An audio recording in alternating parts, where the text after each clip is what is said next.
When our choices, relationships, or surroundings doesn't match our inner values, the spirit begins to detach. That misalignment slowly erodes the spirit's capability to express itself. The spirit thrives in honesty, not perfection, just the truth. When the truth is buried too long, vacancy starts to fill its place.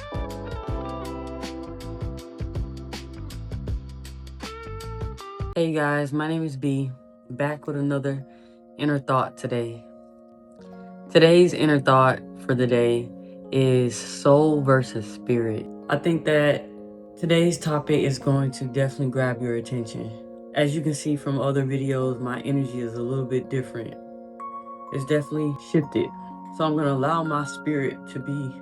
So my spirit may be a little bit dim today, but I'm going to try my best to allow my soul to speak as freely as possible. So in the past couple of weeks, I've been dealing with a huge loss in my family. Grieving the passing of my uncle. Not only that, also having to deal with coming to terms with accepting, letting go of somebody that I thought I had a real connection with. But God works in mysterious ways, and it just lets me know that I'm exactly where I need to be. But anyways, like I said, today's thought of the day is soul versus spirit. This year for me has been very challenging in so many ways, spiritually and soulfully.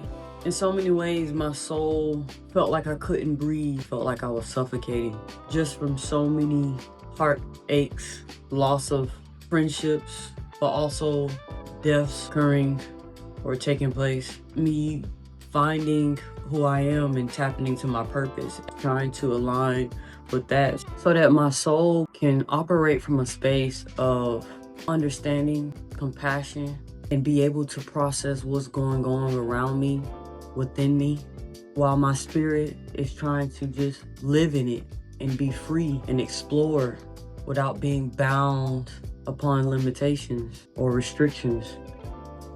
Sometimes I feel like my soul speaks louder than my spirit, where I'm confident, I know exactly what I want, I'm positive, I'm thriving, I'm energetic, I'm this light being.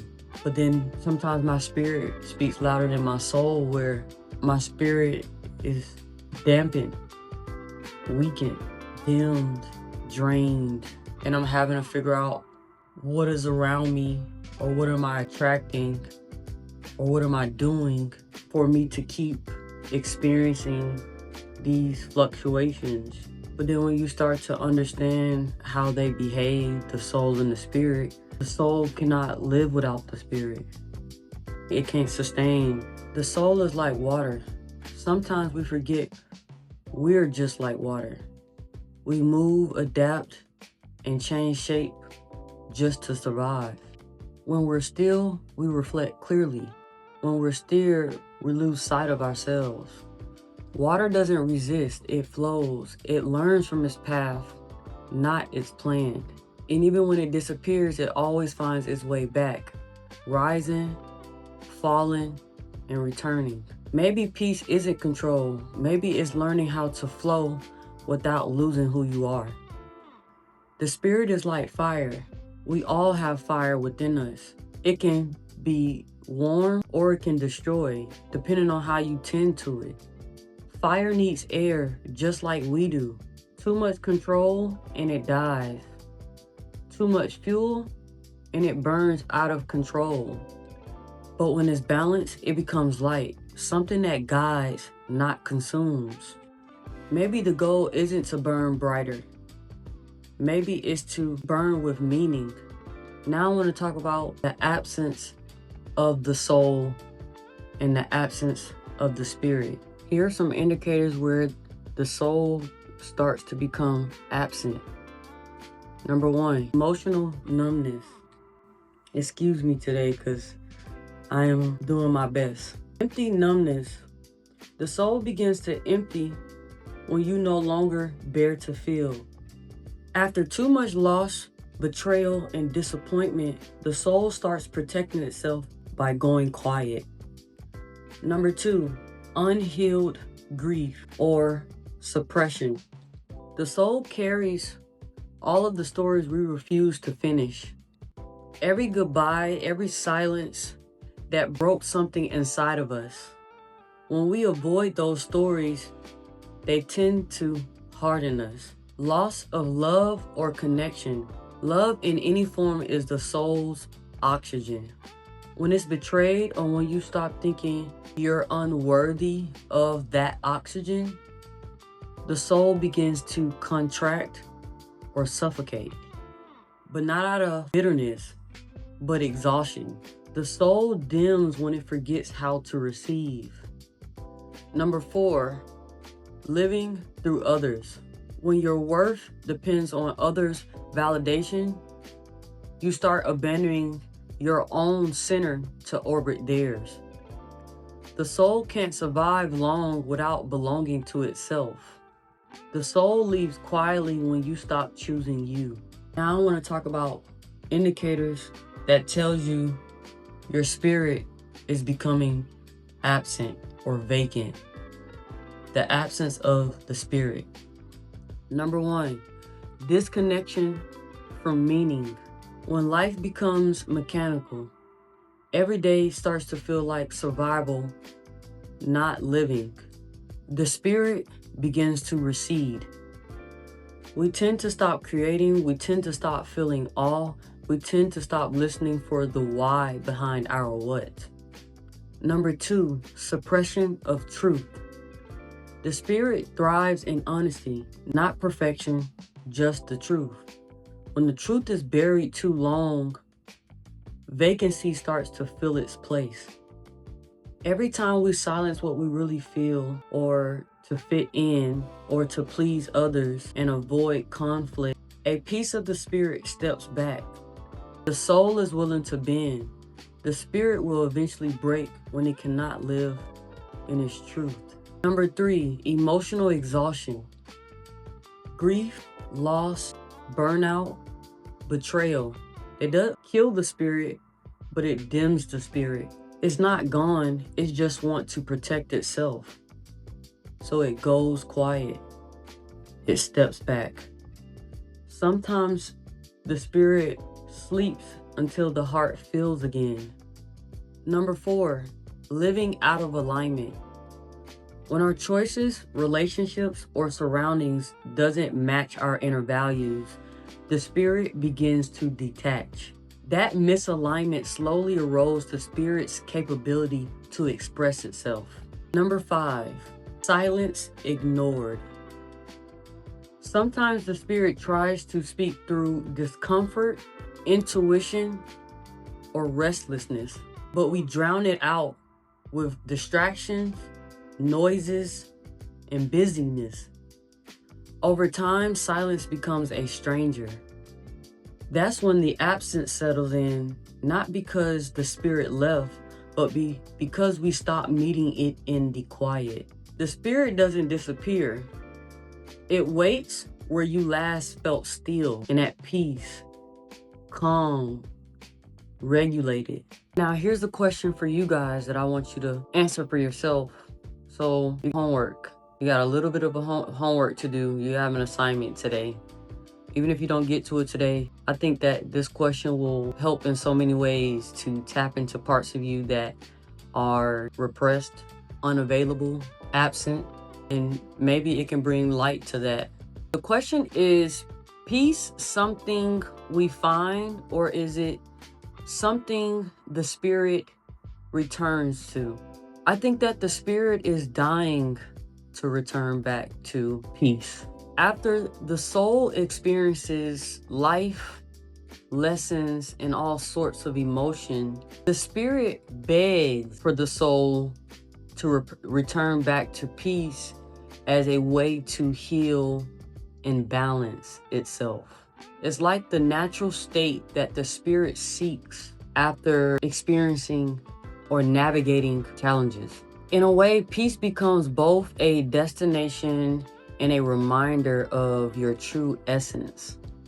It's really a beautiful cycle of transformation and return. Now I want to provide you with some tools that you can use on your own to help you to heal, strengthen, and awaken the soul and the spirit on a daily, right? This is God's work. This is a daily, committed, devoted thing that you have to do in order to operate at a high level and to maintain your frequency, your energy that ties into your soul and your spirit.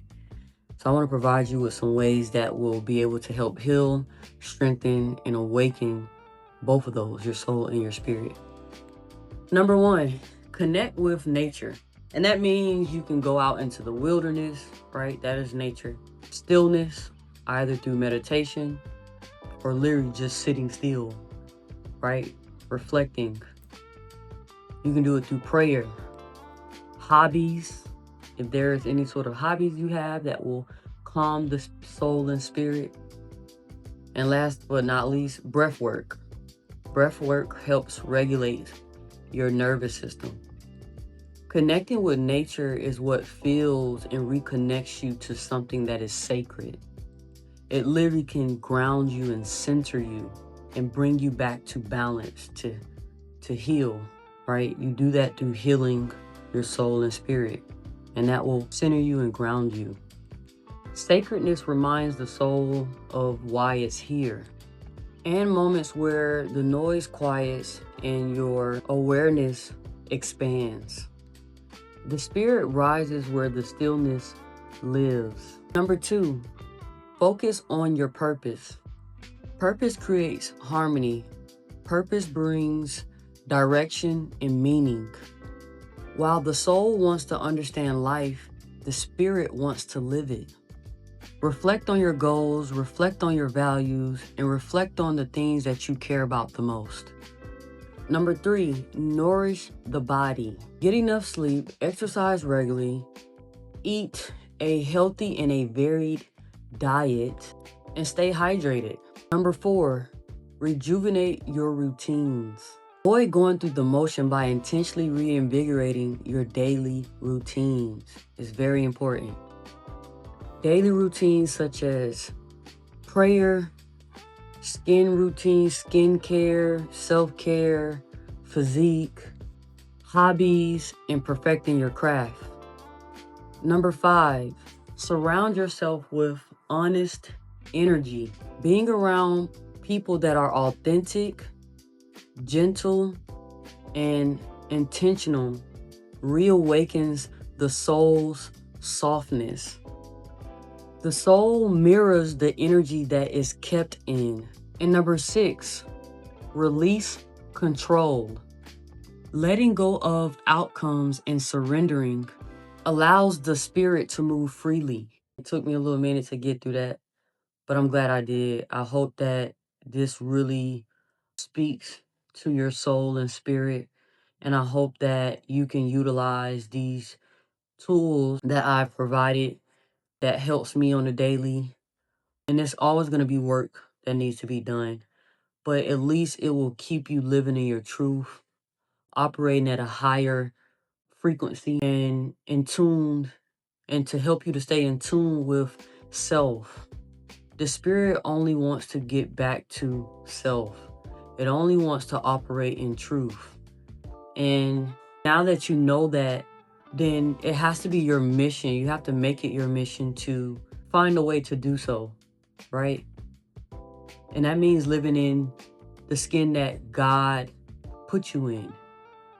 If you are having troubles with your sexual orientation, if you are having troubles with your social and economical status, or if you are struggling with your confidence, right, or your physique, and there are plenty of other things, but for the most part, those are the main things that most people commonly struggle with. These are ways to help you to strengthen, heal, and awaken your soul and your spirit on a daily. I'm not my best today, but I did just experience a lot of things that regressed me in some ways. But I'm not going to allow it to stop me. It's temporary, and I know I will prevail, and so will you. As always, I like to end on a good note with the thought of the day. And I gotta read this one. The thought of the day, or for the day. The soul is who you are. The spirit is who you are becoming. So let's not allow our past to define who we are today and who we will be in the future. Bless you all. God bless you. And I pray that your days going forward will supersede everything in the past. It's your girl B, and that concludes Inner Thoughts. Peace. Oh, I forgot to say, follow your girl, subscribe, share my video. All right, this time I'm out. Bye.